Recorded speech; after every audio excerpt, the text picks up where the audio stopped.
എല്ലാവർക്കും നമസ്കാരം. ലോകം മുഴുവനുള്ള മലയാളികൾ 3,60,00,000.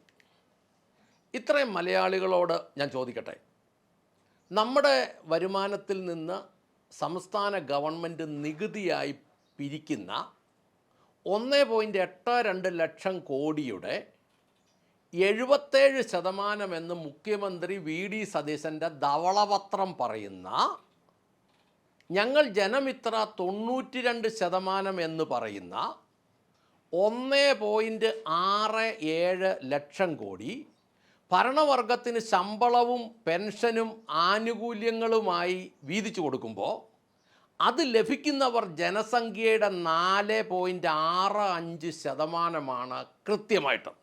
അല്ലെങ്കിൽ 16,33,000 പേരിൽ താഴെയാണ്. ബാക്കി വരുന്ന 95% വേണ്ടി വന്ന വീതിക്കാനുള്ളത് 15,000 കോടിയിൽ താഴെയേ ഉള്ളൂ. ഞാൻ ലോകം മുഴുവനുള്ള മലയാളികളോട് ചോദിക്കട്ടെ, ഈ 5% താഴെയുള്ളതിനെ തീറ്റിപ്പോറ്റാൻ വേണ്ടി മാത്രം നമ്മൾ ഓരോരുത്തരും ഇനി എന്തിനു പണിയെടുക്കണം?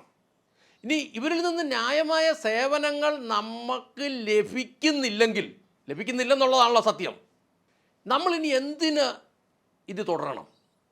ഇത് അക്രമമല്ലേ? ഇത് അനീതിയല്ലേ? ഇത് മുന്നോട്ട് നമ്മൾ വെച്ച് പൊറുപ്പിക്കണമോ? കേരള ജനസംഖ്യ പറ.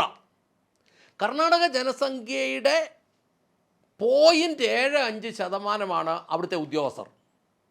തമിഴ്നാട് ജനസംഖ്യയുടെ 0.93% തമിഴ്നാട്ടിലെ ഉദ്യോഗസ്ഥർ. കേരള ജനസംഖ്യയുടെ 2.36% ഉദ്യോഗസ്ഥരുണ്ട്. ഈ പിൻവാതിൽ നിയമനം ഉൾപ്പെടെ നമ്മൾ നോക്കുമ്പോൾ 95% വരുന്ന ബാലൻസ് ജനത്തിനോട് ചോദിക്കട്ടെ, നമ്മൾ എന്തിന് ഈ 5% ഇനിയും തീറ്റിപ്പോറ്റണം? ഇത് കൂടാതെ 7 ലക്ഷം കോടിയും കൂടെ ഈ 95% ആളുകളുടെ മുകളിൽ ഈ 5% ആൾക്കാർ വരുത്തി വെച്ചിട്ടുണ്ട്. അതിന് വർഷം 70,000 കോടി പലിശയും കൂടെ ഈ 95% വഹിക്കണം. ഞാൻ ജനത്തിനോട് ചോദിക്കുന്നത്, നമ്മൾ എന്തിന് ഈ കുരിശ് വഹിക്കണം? നമ്മൾ എന്തിന് ഈ ചുമട് വഹിക്കണം? കർണാടകത്തിലെ പോലെ നമ്മുടെ ഉദ്യോഗസ്ഥ ജനസംഖ്യ അനുപാതം ആക്കിയാൽ ഇന്ന് 8.5 ലക്ഷം ജോലിക്കാരെന്ന കേരളത്തിലുള്ളത് 2.7 ലക്ഷമായിട്ട് കുറയ്ക്കാം. ഏറ്റവും ആധുനിക സാങ്കേതിക വിദ്യ ഉപയോഗിച്ചാൽ ഗവൺമെൻറ്റിൻ്റെ മെക്കാനിസം 2 ലക്ഷം ആളുകളായി കുറയ്ക്കാം.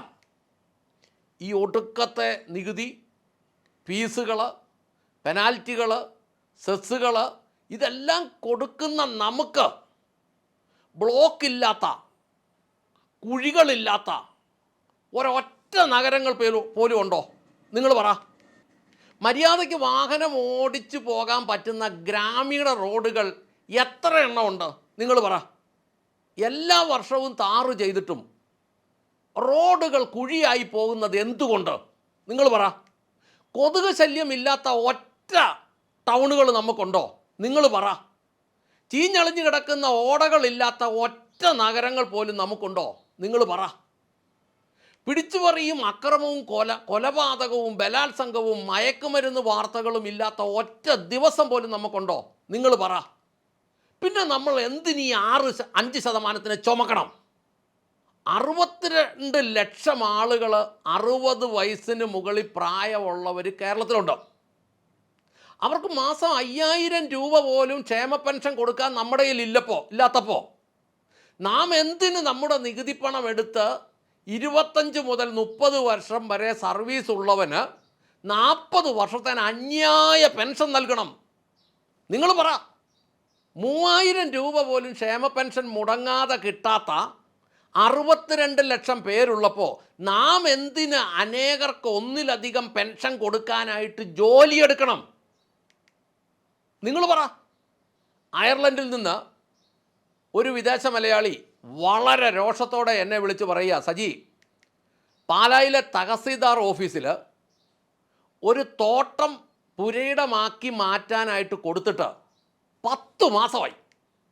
നേരത്തെ ഈ സ്ഥലം പുരയിടമായിരുന്നു. 78 വയസ്സുള്ള എൻ്റെ അമ്മ കഴിഞ്ഞ 10 മാസമായിട്ട് ഇതിൻ്റെ പുറകെ നടക്കുക.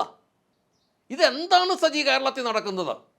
ഈ പാലായിലെ 10 മാസമായിട്ട് ഇത് കൂട്ടൊരു കാര്യം ചെയ്തു കൊടുക്കാൻ ഉദ്യോഗസ്ഥന്മാരില്ലെങ്കിൽ പിന്നെ പാലായിലെ തഹസീൽദാർ ഓഫീസ് എന്തിനാ?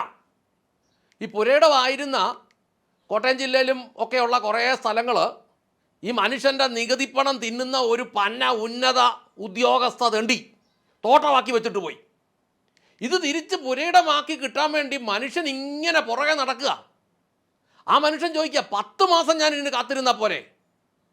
ഉദ്യോഗസ്ഥൻ കാണിച്ചു വെച്ച തെണ്ടിത്തരത്തിന് 10 മാസത്തിലധികം 78 വയസ്സുള്ള എൻ്റെ അമ്മ അലഞ്ഞു തിരിഞ്ഞ് നടക്കുന്നത് കാണണോ? പിന്നെ എന്തിനാ പാലായിലെ തഹസീൽദാർ ഓഫീസിലുള്ള സ്റ്റാഫുകൾക്കും തഹസീൽദാർക്കും നമ്മുടെ നികുതിപ്പണം എടുത്ത് ശമ്പളവും അലവൻസും കൊടുക്കുന്നത്? ഇനി വേറൊരു അക്രമം പറയാം. ഇത് വേറൊരാൾ എറണാകുളത്ത് നിന്ന് തന്നെ വിളിച്ച് പറഞ്ഞതാണ്. അവിടുത്തെ വലിയ കൊള്ളയെന്ന് പറയുന്നത് നിലം തരം മാറ്റുന്നു എന്നതാണ്.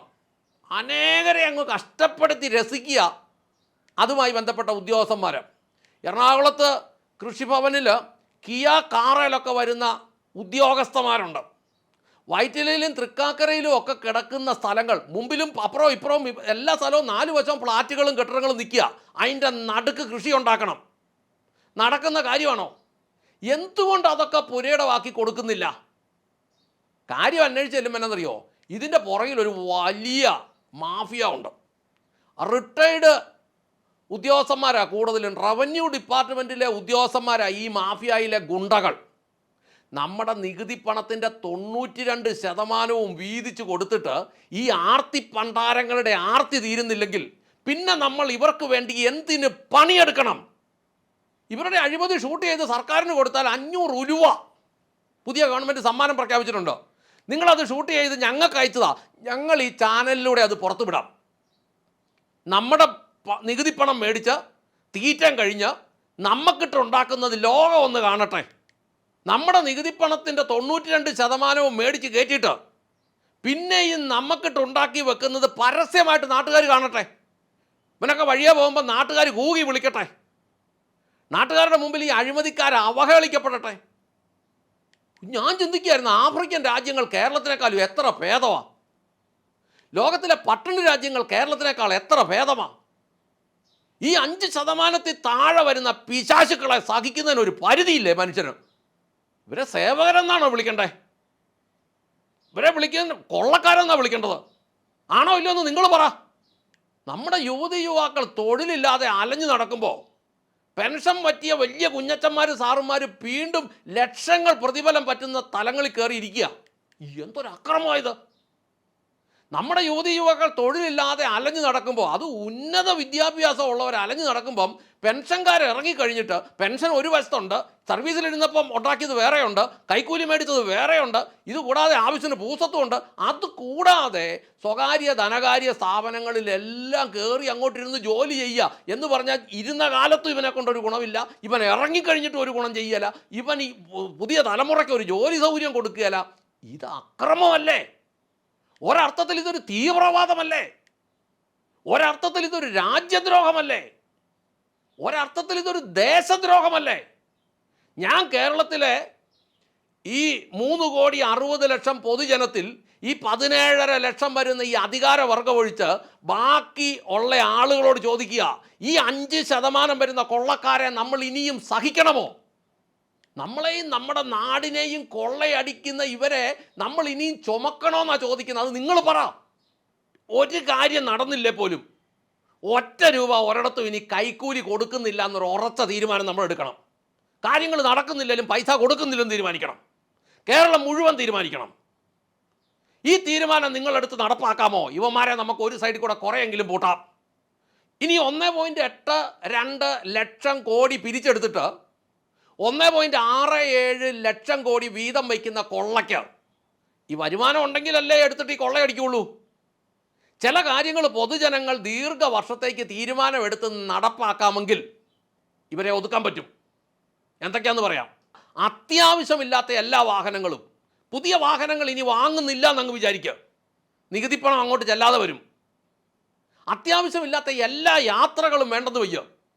അത്യാവശ്യം ഇല്ലെങ്കിൽ കാർ എടുക്കണ്ട, അത്രയും പെട്രോൾ അടിക്കണ്ടല്ലോ. സ്ത്രീകൾ ട്രാൻസ്പോർട്ടിലോട്ട് കയറിക്കോ. ഇപ്പോൾ ഗവൺമെൻറ് പറയുന്നുണ്ടല്ലോ അങ്ങോട്ട് സ്ത്രീകൾ അത്തേ കയറട്ടെ. അല്ലാത്ത ഒരു സാധാരണ ബസ്സിലോട്ട് കയറി കഴിഞ്ഞാൽ അതിനനുസരിച്ചുള്ള ഡീസലെല്ലാം അങ്ങ് ചെല്ലുള്ളൂ.